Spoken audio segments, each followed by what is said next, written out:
Hi kids, me again. Hope everyone's well and making it through this most strangest of times. So much stress, so much boredom. Hope you're getting through it. I almost am. This is going to be a shout out video to what is, I've said this before, my favourite of all Facebook ukulele groups, which is Beginner Ukulele Hints and Helps.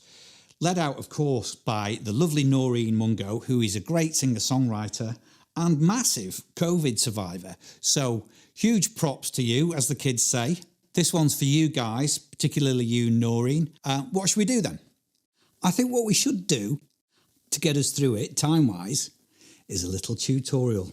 Not just any old tutorial either. This is the one. If you're a beginner or an improver and you're struggling with, drum roll, bar chords, let's just get it sorted once and for all, yeah? I assert that absolutely the main cause of problems with bar chords, or the way to get around it, is to look at your wrist position. So you're not just considering what's in front of the fretboard, i.e. the construction of the chords or those lovely shapes, some of them horrible, like F major 7, but what's going on behind. And this is why I've got this very funky camera angle now, to show my wrist. So what we're going to do, and I'd like you all to try this, is carve up all of the chords that you play into easy chords, let's call them easy chords, which we can play with the first wrist position, which is like that, cradling the neck, close to the neck with the palm of your hand, just like that.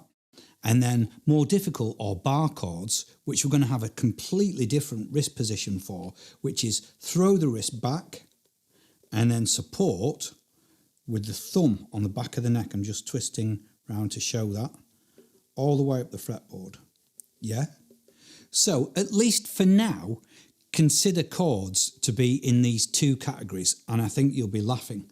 People talk about all sorts that can affect playing bar chords when you're learning. Scale length of your instrument. So in other words, if you've got a tiny soprano with tiny little fret gaps, or if you've got a big baritone, or even a guitar with huge cavernous gaps.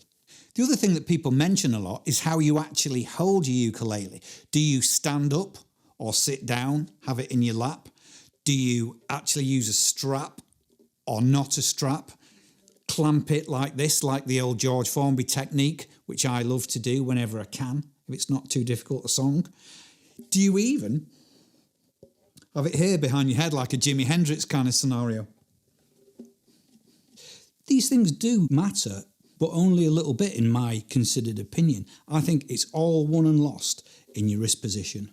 So keep a nice relaxed wrist, and let's just try and do this as an exercise, and let me show you what I mean. So easy chords, what I'm calling wrist position 1. Let's try A major. All fine, G7. These are complex looking chords, but in terms of the way the fingers end up, it's all lovely. You haven't got any flat bars. Okay, let's try A minor. And finally, let's try C5, or a normal C, however you play it.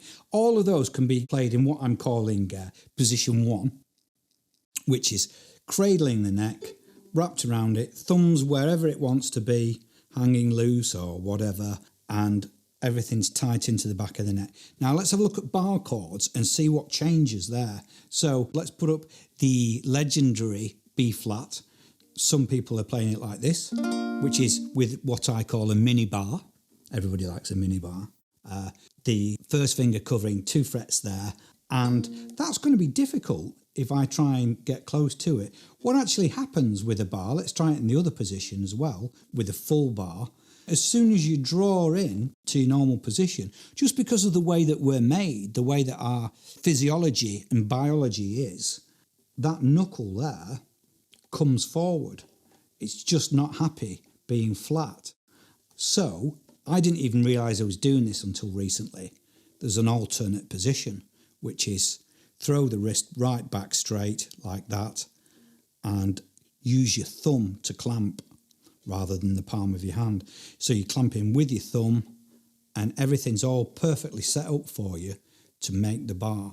And if you get into doing that, it'll happen very, very quickly. Even changes, like say, for example, just see me going from position 1 on an A major, sliding up to a B flat. If I show that in the easy position there, so I'm just getting it right in the camera, and I go up to the B flat, I just immediately throw that position. Let's just see it from the back. So A major, B flat, A major, B flat. Okay, and that's really, really all you need to do. It's just a case of practicing that and getting that whole shape, this what I call position 2 for your wrist, getting that embedded in your subconscious with the muscle memory that everybody talks about, and you really won't realise you're doing it. Like I say, I've been playing nearly 40 years, and I first was doing this on guitar, I assume, because I played guitar for 20 years and now ukulele for 20 years, and I didn't even know I was doing this. Honestly, that's the truth, but I'm certain it's what it is, and it will work for you as well. I almost promise. Anyway, please do try that. Let me know in the commenters below if it's worked for you. And that's for you, Noreen. Take care, everybody. Love you all.